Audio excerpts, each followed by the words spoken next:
আজকে আমাদের এবছরে শারদ উৎসবের খুঁটি পুজো অনুষ্ঠিত হলো। এবছর আমাদের প্যান্ডেলের ভেতরে প্রচুর হাতের কাজ থাকবে, আর এরকম কিছু কাজ থাকবে যে কাজের মাধ্যমে সমাজকে কিছু মেসেজ দেওয়া যায়, এরকম টাইপের কিছু কাজ থাকছে। আমরা ক্লাবের তরফ থেকে বনগাঁর আপামর জনসাধারণ যারা দর্শনার্থী প্রত্যেকের কাছে আবেদন করব, তারা আপনারা আসুন, তারা আনন্দ উপভোগ করুক।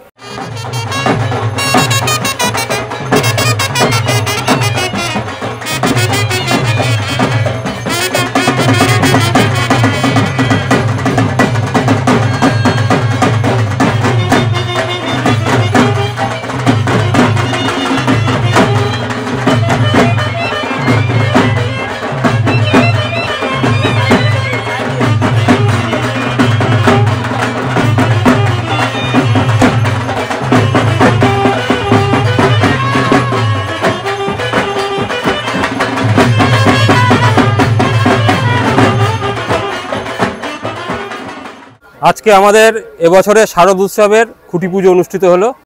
আমাদের এবছরের 64তম বর্ষ আমরা পদার্পণ করেছি। এবছরে আমাদের থিম কৃষ্টিতে সৃষ্টি। ভালো সাড়া পাবো আশা করি, কারণ এই প্যান্ডেলটা অন্যত্র এক জায়গায় হয়েছিল, সেটা দেখেই আমরা এটা চয়েস করা হয়েছে। সেখান থেকে আরও ভালো হবে, কারণ সেটা প্রথম করেছিল, তার থেকে আরও কিছু ডেভেলপ শিল্পী করবে আমাদের কথা দিয়েছে। বনগাঁবাসী নিশ্চয়ই ভালো লাগবে। দেবু সরকার সে উপস্থিত আছে এখানে, আমাদের ভাই, আমাদের পাশেই বাড়ি।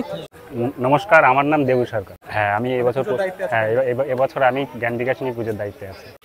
এবছর মানে আমাদের যে থিমটা করছি, থিমটার নাম হচ্ছে দৃষ্টিতেই সৃষ্টি। এবছর আমাদের প্যান্ডেলের ভেতরে প্রচুর হাতের কাজ থাকবে, আর এরকম কিছু কাজ থাকবে যে কাজের মাধ্যমে সমাজকে কিছু মেসেজ দেওয়া যায়, এরকম টাইপের কিছু কাজ থাকছে। প্রতিমাশীল প্রদীপ ভট্টাচার্য। চতুর্থ দিন হবে সাংস্কৃতিক অনুষ্ঠান থাকবে, মেলা যেরকম হয় প্রতি বছর মেলা হবে এবছর। যে কোনো বাস স্ট্যান্ড বা রেল স্টেশন থেকে স্বাভাবিকভাবে নো এন্ট্রি থাকে, পায়ে হেঁটেই আসতে হবে। ফায়ার ব্রিগেডের পাশে মাঠ খুব পরিচিত, জ্ঞান বিকাশিনীর মাঠ বললে যে কোনো কেউ দেখিয়ে দেবে। আমি চন্দন ঘোষ, আমাদের এবারের যে পুজো তার যে পুজো কমিটির সেক্রেটারি। আসলে এটা আমরা না ঠিক পুজো হিসাবে নয়, এটা উৎসব। সারা বনগাঁর মানুষ জানে যে জ্ঞান বিকাশিনী মাঠের পুজো মানে এলাকার মানুষজন সমবেতভাবে গেট টুগেদার করে, এখানে মানে একটা অদ্ভুত এক পরিবেশ সৃষ্টি হয়। আমরা ক্লাবের তরফ থেকে বনগাঁর আপামর জনসাধারণ যারা দর্শনার্থী প্রত্যেকের কাছে আবেদন করব, তারা আপনারা আসুন, তারা আসুক, তারা আনন্দ উপভোগ করুক। এবং অন্যান্য বারের মতো এবারও আমরা আশাবাদী যে এই জায়গাতে সারা বনগাঁর যে মানুষ তাদের জনসমাগম হবে এবং আমরা তাদেরকে যথাযথ আনন্দ দিতে পারবো। এই পেজের মাধ্যমে আমাদের যে পূজা, সেই পূজা আপনারা উপভোগ করবেন। আমি চাইবো আপনারা যারা এসছেন, আপনারা সাংবাদিক বন্ধুরা যারা এসছেন, প্রত্যেকের কাছে আবেদন করব এই পুজোটাকে আপনারা সারা বনগাঁবাসীর কাছে ছড়িয়ে দেওয়ার চেষ্টা করুন। এবং পুজোর যে 5 দিন আছে, সেই 5 দিনও আপনারা এসে এখানকার পরিবেশকে তুলে ধরার চেষ্টা করুন।